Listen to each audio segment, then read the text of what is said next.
Sualda soruşuruz ki, futbola baxmaq olarmı? Olur ki, insanlar çox vaxt keçirir. Yadınızda saxlayın əziz qardaşlar. Futbola baxmaq ümumiyyətlə Allah Teala yer üzərində insanın mömin olması üçün səbəblər qoyub, yollar qoyub.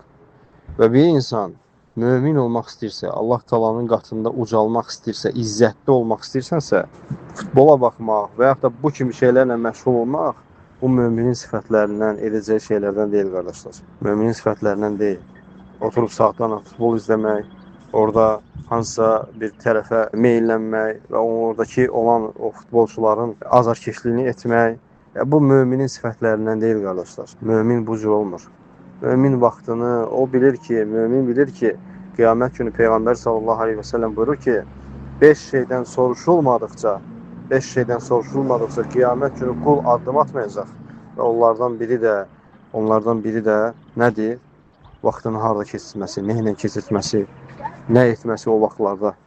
Ona görə bunun qədrini, qiymətini bilən insan o cür şeylərlə vaxt öldürməz. İnsan vaxtı öldürmür əslində, vaxt səni öldürür. Ona görə insan diqqətli olmalıdır bu şeylərdə, barakallahu fikum. Və bundan əlavə, bəzən görürsünüz ki, müsəlmanların qəlbində o oynayan qeyri-müsəlman futbolçuların sevgisi yaranır. Bu ondan da daha şiddətlidir. Müsəlman necə ola bilər ki, qeyri-müsəlmanı sevsin? Müsəlmanın, İslamın əsas qaynaqlarından, şərtlərindəndir ki, insan o küfr əhlinə buğz etməlidir. Onlar mücərrəd, sən necə onu sevə bilərsən ki, o sevdiyin insan Allaha asi olur? Sənin Rəbbinə səcdə etdiyinə asi olur. Allah subhanahu wa ta'ala Mücadilə surəsinin 22-ci ayəsində buyurur ki, لا تجد قوما يؤمنون بالله واليوم الآخر يودون من حاد الله ورسوله. Allah Teala buyurur ki, elə bir Allah və Rasulunu, Allaha və axirət gününə elə bir iman gətirən tapmasan ki, etməyin demir Allah Subhanahu wa Ta'ala. Elə bir mömin ola bilməz. Sən Allaha və axirət gününə iman gətirmirsənsə, Allahın və Rasulunun həddlərini aşanlarla yaxınlıq eləsin. Elə bir insan tapa bilməzsən. Ola bilməz. Bu şey mümkünsüzdür ki, sən qəlbində iman ola Allahın və Rasulunun həddlərini aşanla dostluq eləyəsən. Nəinki o komandalarda oynayan o futbolçular, hətta Allah subhanahu wa ta'ala sənin ən yaxınların olsa belə bunu misal gətirir.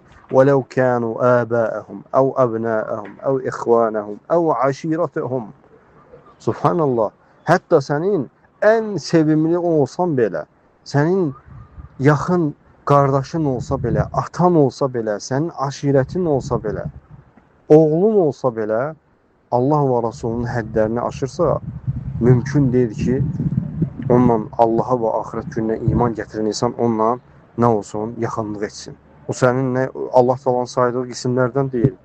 Niyə görə mömin onu sevə bilərmiyiz? Ona görə Allah Teala bizləri bağışlasın. Vaxtınızın qədrini bilin birinci növbədə və ikinci növbədə də imanınızın qədrini bilin qardaşlar. İmanınızın qədrini bilin. Allahın sizə verdiyi o iman nimət ki var, başqa nemətlər kimi aradan qalxan nemətlərdəndir. Başqa nemətlər necə ki, qədrini bilmədikdə aradan qalxır, beləcə də sən əmin olma ki, elə bu günlərim saqqal saxlayırsan, Allah Teala bir çox şeylərə müvəffəq edib səni, elə beləcə də davam edəcək. Ölənə kimi xeyir. Qədrini bilməsən, yavaş-yavaş Allah Teala'nın yer üzərində qoyduğu sünnətidir ki, aradan qalxacaq. Allah bizləri sabit eləsin. Doğrusun Allah.